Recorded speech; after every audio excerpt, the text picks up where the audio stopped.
BPSC तो हम बार बार बोलते हैं, बीपीएससी को अपना मेंस का पैटर्न चेंज कर लो यार।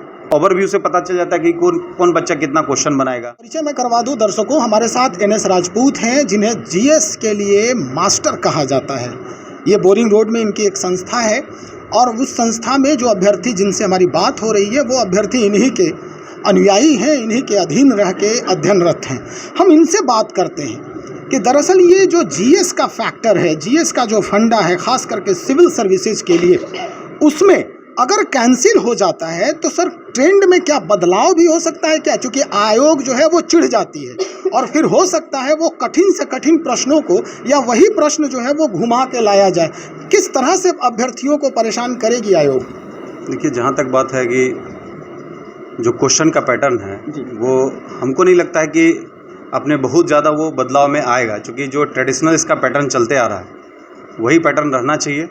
और थोड़ा बदलाव तो इसके करंट अफेयर्स में होगा। अच्छा, करंट अफेयर्स में इसलिए बदलाव होगा कि पिछला जो क्वेश्चन सेट हुआ होगा तो उसका करंट अफेयर्स अब देने से, चूँकि एक बार जुडिशरी में क्या होता कि पुराना करंट अफेयर्स दे दिया था, तो पुराना करंट अफेयर्स अब 2 साल पहले का करंट अफेयर्स किसी को याद नहीं होगा। अब बदलाव हो गए हैं तो पक्का एक बच्चे नए चीज़ों को पढ़ते हैं। तो दिक्कत यहाँ पर इस बात की हो रही है कि जो नया पैटर्न होना चाहिए मेरे अनुसार, तो नए क्वेश्चन को डालना चाहिए। जो भी करंट अफेयर्स है वो रहा, बात बिहार का ट्रेडिशनल क्वेश्चन, वो थोड़ा इसके वर्ल्ड ज्योग्राफी में बदलाव किया है। अच्छा, वर्ल्ड ज्योग्राफी। वर्ल्ड ज्योग्राफी में थोड़ा बदलाव आया, चूँकि पहले क्या था कि इंडियन ज्योग्राफी को ज़्यादा प्रमुखता मिलती थी, ज़्यादा इंपॉर्टेंस रहता था बीपीएससी में, लेकिन इधर से ट्रेंड देख रहे हैं कि वर्ल्ड ज्योग्राफी को मिल रहा है। और वर्ल्ड ज्योग्राफी में जो लोकेशन वाइज है, जो एब्सोल्यूट लोकेशन पर, उस पर ज़्यादा सवाल पूछे जा रहे हैं। यानी बिहार को भी उसमें ऐड करेगा? हाँ, बिहार तो चूँकि आप कोई भी चीज़ पढ़ रहे हैं, अगर बीपीएससी आप दे रहे हैं तो संदर्भ आपको बिहार पढ़ना पड़ेगा। जैसे आप संविधान पढ़ रहे हैं तो संदर्भित बात को रखना पड़ेगा। आप जैसे हिस्ट्री पढ़ रहे हैं तो संदर्भित बिहार है। चूँकि अगर बिहार के क्वेश्चन को देखते होंगे कि ज़्यादातर क्वेश्चन बौद्ध धर्म और जैन धर्म को कोरिलेट करता है, क्योंकि बौद्ध धर्म और जैन धर्म का जो संकेंद्रण है वो बिहार से ही कोरिलेट करता है। तो पक्का है कि जो सवाल का जो पैटर्न है, सबसे पहले क्या है ना कि यहाँ लोग समझते नहीं कि पूछेगा क्या। आपको रिसर्च करना पड़ेगा कि सवाल का प्रारूप कैसा होने जा रहा है, और जो सवाल पूछे जा रहे हैं उस पर आप क्या बदलाव कर सकते हैं, और अगर वो बदलाव करता है तो आप इसके लिए आप तैयार हैं या नहीं। अगर आपकी तैयारी नहीं है, आप ट्रेडिशनली मेथड से चलते आ रहे हैं, तो क्या होगा कि आप बहुत सारे सवालों को बहुत अच्छे से जवाब नहीं दे पाइएगा। तो हम बच्चों को हमेशा एक चीज़ गाइड करते हैं कि इनोवेशन जरूर करो, रिसर्च जरूर करो, और सरकमफ्रेंस ऑफ द सिचुएशन का क्वेश्चन को लाने का कोशिश करो। सरकमफ्रेंस का मतलब है कि सेंटर में क्वेश्चन को रखो, उसके चारों तरफ के बात का पता कर लो, उसको राइट डाउन करके रखो। लास्ट टाइम में जब एग्जामिनेशन देने जाओ तो सारे क्वेश्चन को एक बार इकट्ठा करके और चले जाओ, तो मेरे ख्याल से कोई दिक्कत नहीं हो सकता है। तो और भी कोई जो, जैसे अगर विषयानुगत बात करें हम, तो हिस्ट्री की अगर बात करें तो हिस्ट्री में जहाँ तक मुझे लगता है, लोग तो ऐसे जो भी गाइड लोग हैं, टीचर हैं, वो बताते हैं कि 3 हिस्ट्री है जिसे पढ़ना होता है। मेरे अनुसार ये लगता है कि हिस्ट्री के 4 भाग हैं। स्वतंत्रता आंदोलन का जो पोर्शन है वो अपने आप में एक अलग जो है ना, तो वो मॉडर्न हिस्ट्री में ज़रूर आता है, लेकिन हम तो एंसेंट, मॉडर्न और मेडाबल का कंसेप्ट लोग को देते भी नहीं। बच्चों से पूछिएगा तो बच्चे हमारे पढ़ते हैं प्री हिस्ट्री, प्रोटो हिस्ट्री और हिस्ट्री। अच्छा, हम इसी 3 कंसेप्ट पे पढ़ाते हैं। प्री हिस्ट्री वैसा हिस्ट्री जिसमें सिर्फ हम लोग डिपेंडेंट हैं एविडेंस पर। तो एविडेंस में जब डिपेंडेंट है तो हम लोग के पास कोई उसका रिसोर्सेज तो है नहीं, बिल्कुल वैसा चीज़ पढ़ा देते हैं। प्रोटो हिस्ट्री में हमारे पास स्क्रिप्ट है, एविडेंस भी है, लेकिन स्क्रिप्ट को पढ़ ही नहीं पाए, वह भी एविडेंस पर डिपेंडेंट हो गया, उसको भी हम एविडेंस में ही पढ़ाते हैं। हिस्ट्री जो रियल है, जिसका रिसोर्स हमारे पास पुख्ता है, जैसे वैदिक काल का पुख्ता है, हम वेद को पढ़ते हैं, वेदांत को पढ़ते हैं, उपनिषद को पढ़ते हैं, उन सारी चीज़ों से अरण्यक को पढ़ते हैं, सब चीज़ पता चल जाता है। मेडाबल क्या है कि एकदम मेमोरी बेस्ड क्वेश्चन है। मतलब अगर आपको पता है कि अलाउद्दीन खिलजी ने ये काम किया, घोड़ा दागने की प्रथा की शुरुआत की, तो मतलब आप कंफर्म रहिए कि उसको रटना ही है, उसमें कोई आप कंसेप्ट नहीं लगा। ज़्यादा से ज़्यादा आप दिल्ली प्रशासन में आप कंसेप्ट लगा सकते हैं, वजारत क्या था, दीवाने अर्ज क्या था, दीवाने कोही क्या था, एक एडमिनिस्ट्रेशन जोन का कर सकते हैं।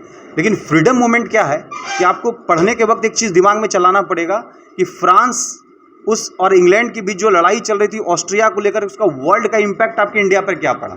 बिल्कुल वर्ल्ड को कोरिलेट करना पड़ेगा, तब फिर आप मॉडर्न इंडिया पढ़ सकते हैं। मॉडर्न इंडिया अकेले नहीं है, मॉडर्न इंडिया वैश्विक इतिहास, और जब तक वैश्विक इतिहास आपको पता नहीं तब तक मॉडर्न इंडिया को कनेक्ट नहीं कर पाइएगा। सर, स्वतंत्रता संघर्ष से भी बहुत सारे प्रश्न होते हैं, बीपीएससी में पीटी में देखा गया है, मेंस में भी उससे प्रश्न आते ही, एक दो प्रश्न आते ही। फिक्स है। आंदोलन, सविनय अवज्ञा आंदोलन, 1857 का क्रांति, ये सब फिक्स क्वेश्चन है। गांधीयन थॉट, रविन्द्रनाथ टैगोर का थॉट फिक्स है। ये फिक्सेशन जो हो रहा है, फिक्स वाले प्रश्नों को आप कैसे तैयार करते हैं, बच्चों में क्या डालते हैं? एकदम मेंस में तो जो बोल देंगे वही क्वेश्चन आएगा पक्का। गर्दा हो गया यार, हैं? जो बोल देंगे वही आएगा। कहीं आप ही तो नहीं गेस करके देते हैं सर? गेस अच्छा ये बताइए, जैसे कि कला और संस्कृति से 3 सवाल बनता है, एक पटना कलम शैली, मौर्य कला और पाल कला। ये तो फिक्स। पिछले बार में अगर पाल पूछ दिया, पाल को छोड़ देंगे 2 कर लेंगे, एक आएगा। यानी कि जो कॉलेज वाला परीक्षा हम लोग देते थे वही पैटर्न है। पैटर्न वही है, बस आप यूपीएससी के पैटर्न को मत सोचिए। यहाँ पे क्या है ना कि बीपीएससी तो हम बार बार बोलते हैं, बीपीएससी को अपना मेंस का पैटर्न चेंज कर लो यार। अगर नहीं करेगा तो हो क्या रहा है, ट्रेडिशनली बच्चा जो चुपचाप से एक ही क्वेश्चन को 20 बार लिख रहा है, वही जाकर रट करके लिख देगा। थोड़ा सा उसके ट्रेडिशन में चेंज लाइए, छोटा छोटा शॉर्ट क्वेश्चन लिखने का आदत डालिए, ताकि उसके ओवरव्यू को आपका पता चल जाए, उसके फिलॉसफी का पता। क्या है ना कि बच्चा सेलेक्टेड 16-17 क्वेश्चन तैयार करता है और जाकर के वो क्वेश्चन को लिख दिया, नंबर भी आ जाता है और क्वालिफाई। तो इसमें क्या होता है कि उसका जो अपना इफिशियंसी है, जो परफेक्ट, देखिए पीटी में उसका चेक हो गया। पीटी चूँकि जब तक वो कंप्लीट सिलेबस को पढ़ेगा नहीं तो पीटी होगा नहीं। बिल्कुल नहीं। और हम तो वनडे के मास्टर हैं, हमको 20-20 खेलने का आदत है, टेस्ट में हम नहीं जाते हैं। चाहते तो मेंस की बच्चों को तैयारी कराते हैं, लेकिन हम मेंस पे ज़्यादा मुखातिब नहीं होते, क्योंकि हमको लगता है कि कहीं मेरा 20-20 का फॉर्मेट ना बिगड़ जाए, जिसको लाइन लेंथ टूट सकता है। अगर स्लो खेलना शुरू कर देंगे तो लगेगा कि हम अपने नेचुरल गेम को नहीं कर रहे। तो हम नेचुरल गेम में इस पिछले बार भी प्री में जो क्वेश्चन कभी कभी हम लोग पढ़ाते वक्त इंट्यूशन हम लोग का बोलता है, चूँकि आप लंबे समय में कोई चीज़ करते हैं तो आप में एक एक्सपर्टाइज आ जाता है। कोई भी आप भी काम कीजिएगा लंबे समय में तो अचानक आपका इंट्यूशन बोलेगा ये क्वेश्चन तो आ रहा है, आता है, अनुभव है, बहुत बार आता है। पिछले बार भी जिस क्वेश्चन पर हम फोकस किए थे, खासकर दरोगा वाले में क्वेश्चन आया, पता नहीं अंदर से इंट्यूशन उसके साथ अटैच हो जाता है कि लग रहा है कहीं कहीं ये क्वेश्चन पूछने वाला है। तो हम अब जैसे क्लासरूम में बोलते हैं क्या जब 17 नंबर क्वेश्चन है, ये बोलते हैं तो हम अपने में एक अंदर डर भी होता है कि 17 नहीं रहा तब, लेकिन ये बात का कॉन्फिडेंस 17 रहता नहीं, लेकिन है कि 1 to 100 में कहीं ना कहीं वो क्वेश्चन रहता है। तो जब आप किसी काम को कीजिएगा ना, अब किसान को अपने खेत का पता नहीं चलेगा कि फसल कैसा होने वाला है, तो हमको तो पता चलता है, बच्चों के ओवरव्यू से पता चल जाता है कि कौन बच्चा कितना क्वेश्चन बनाएगा, किस बच्चे का कंसेप्ट कैसा। जैसे कि अभी हम जस्ट पढ़ा रहे थे, कुछ बच्चे अभी ज्योग्राफी में स्टार्ट किए थे, बीच में बच्चे आए थे, तो जैसे हम उसको कंसेप्ट देना शुरू किए तो बच्चे का जो फेशियल एक्सप्रेशन था वो हमको अच्छा नहीं लग रहा था, हमको लगा नहीं समझ रहा है, कंफ्यूज। हाँ नहीं कंफ्यूज नहीं, समझ नहीं रहा, नया बच्चा था। हमने रिव्यू लिया, फिर उसका चेहरा देखे अच्छा लग रहा था, हमको लगा कि अब समझ रहा है। तो मतलब कहने का मतलब है कि ऑफलाइन क्लास में एक इंटरेक्शन पता चलता है कि बच्चा कर क्या रहा है, उसका ओवरव्यू कैसा है, वो समझ क्या पाएगा। और बहुत ज़्यादा बड़ा बात तो नहीं करेंगे, लेकिन इतना पक्का है कि हमारे यहाँ फाउंडेशन बैच का मतलब होता है नौकरी। हमारे यहाँ बच्चों का क्वांटिटी कम है लेकिन क्वालिटी बेस ज़्यादा है।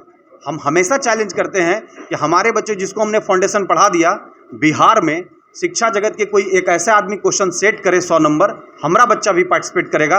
अगर 1 to 10 में नहीं होगा तो संन्यास ले लेंगे। बहुत बड़ी बात है दोस्तों, ये आप सुन रहे हैं, एक शिक्षक ही नहीं बल्कि एक गार्जियन ही ऐसा बोल सकता है और इतना बड़ा चैलेंज कर सकता है। उसे ये डर है कि अगर हम कुछ गड़बड़ करते हैं तो हमारे बच्चे कहीं सड़क पे ना आ जाएं। आखिर में एक सवाल और पूछना है, कुछ ही समय बचे हैं पीटी परीक्षा के, प्रारंभिक परीक्षा के, बीपीएससी के। आखिर में उन अभ्यर्थियों के लिए आपके क्या सजेशन हैं जो इस बार जो कैंसिल हुई परीक्षा है उसमें बैठने जा रहे हैं फिर से? देखिए पीटी, हम जब भी किसी बच्चे से बात करते हैं बीपीएससी एस्पायरेंट से, उसके दिमाग में मेंस चलते रहता है, बोलता है सर पीटी मेंस एक साथ करना है। कभी कभी आप देखते होंगे कि यूपीएससी एस्पायरेंट जो है बीपीएससी का प्री नहीं निकाल पा रहा है। बिल्कुल सर, होता है। बीपीएससी फैक्चुअल है और बीपीएससी पीटी फैक्चुअल है और मेंस कंसेप्चुअल है। तो पहले जो आपका काम है, पहले आयरन गेट तोड़ना, तो आयरन गेट के लिए पहले तो अपना काम कर लीजिए। तो मेरे ख्याल से हम जो नए अभ्यर्थी उनको ज़रूर ये सजेस्ट करेंगे कि सबसे पहले बिहार और करंट पर पुख्ता अपना बना लीजिए। करंट कब से कब तक पढ़ना होगा उनको? देखिए 1 साल का तो पढ़ना पड़ेगा।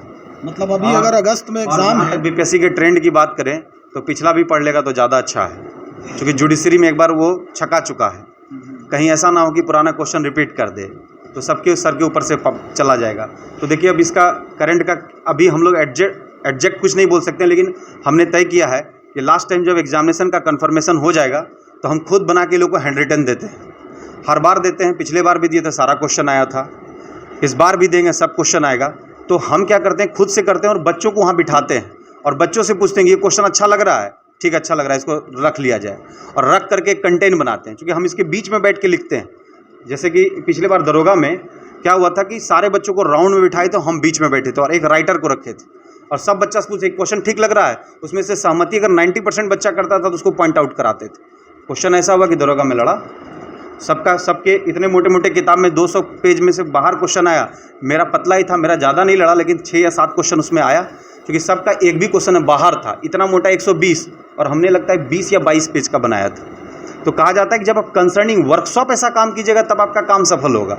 लेकिन यहाँ क्या कर रहे हैं, लोग रुतबे में रह जाते हैं कि हम इतने बड़े शिक्षक हैं, हम ये काम बच्चों के बीच में कैसे बैठेंगे, हम तो दिन भर बैठते हैं, आप यहाँ होते तो हम बीच में जाके बैठते हैं उसके साथ। जब तक उसके साथ रूबरू नहीं हो, जब तक उसके साथ आप इंटरेक्ट नहीं होते, तब तक आपको पता ही नहीं चल पाएगा कि उसमें निगेटिव और पॉजिटिव क्या है। तो नए बच्चों जो नए एग्ज़ाम देने जा रहे हैं उसको बस सिर्फ और सिर्फ कह रहे हैं कि जो पुराना पढ़ा है उसको रिवीजन करो लगातार, नए चीज़ को पढ़ने की आवश्यकता नहीं है, क्योंकि नया चीज़ कहीं ना कहीं कन्फ्यूजन का दौर शुरू करेगा।